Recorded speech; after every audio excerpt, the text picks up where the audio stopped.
Tuhan bersamamu.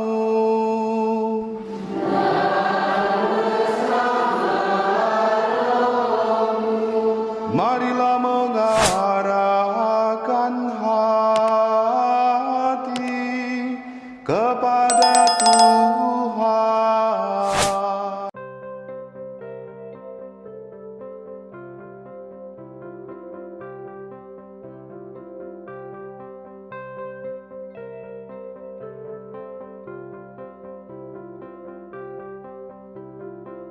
Hai hai hai.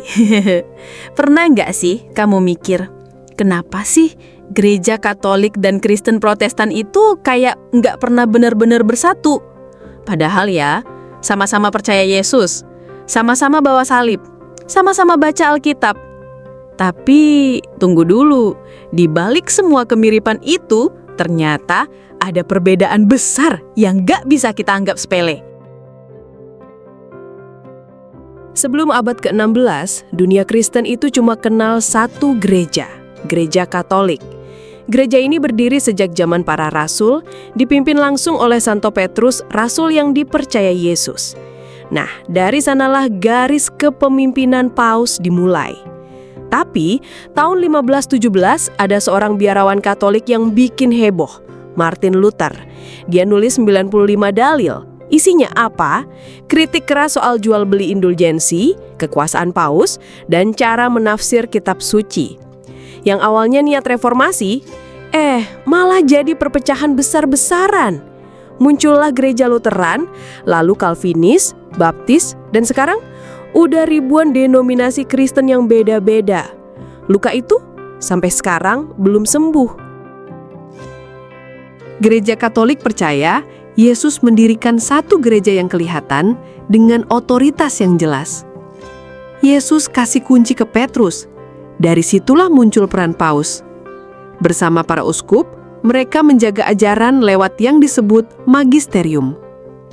Tapi Protestan punya prinsip lain, sola scriptura, hanya Alkitab saja.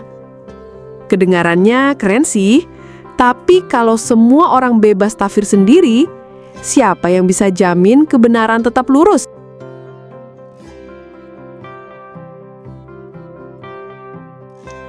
Sakramen juga jadi pembeda utama. Katolik punya 7 sakramen, dan puncaknya adalah Ekaristi. Roti dan anggur yang diubah jadi tubuh dan darah Kristus. Bukan simbol, tapi sungguh hadir. Sementara di banyak gereja Protestan, perjamuan kudus cuma simbolis, cuma jadi pengingat, bukan perjumpaan yang hidup dengan Yesus. Terus soal Maria dan para kudus. Katolik itu nggak menyembah Maria ya. Kita menghormatinya sebagai Bunda Allah dan minta doanya. Begitu juga dengan para santo dan santa. Mereka sahabat rohani yang mendoakan kita dari surga. Sayangnya, banyak saudara Protestan salah paham. Mereka kira kita nyembah berhala. Dan ya, itu menyakitkan. Struktur gereja Katolik itu jelas. Paus, uskup, imam, umat. Ajarannya satu dimanapun kamu berada. Sebaliknya, Protestan sangat terpecah. Tiap gereja bisa punya tafsir sendiri. Kadang malah muncul dari konflik pribadi atau perbedaan pandangan kecil. Sekarang ada lebih dari 40.000 denominasi Protestan di dunia.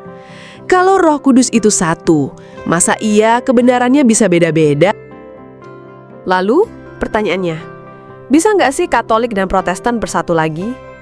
Jawabannya mungkin, tapi belum sekarang.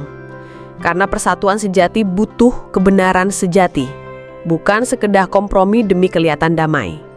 Tugas kita tetap terbuka untuk dialog, tetap kasih sayang ke saudara Protestan, tapi jangan pernah korbankan kebenaran hanya demi kelihatan rukun.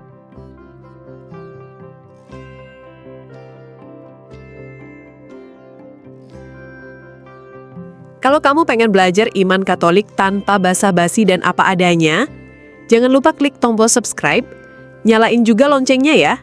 Karena di dunia yang makin bingung soal iman, kita butuh kebenaran yang jelas, kokoh, dan bisa dipertanggungjawabkan.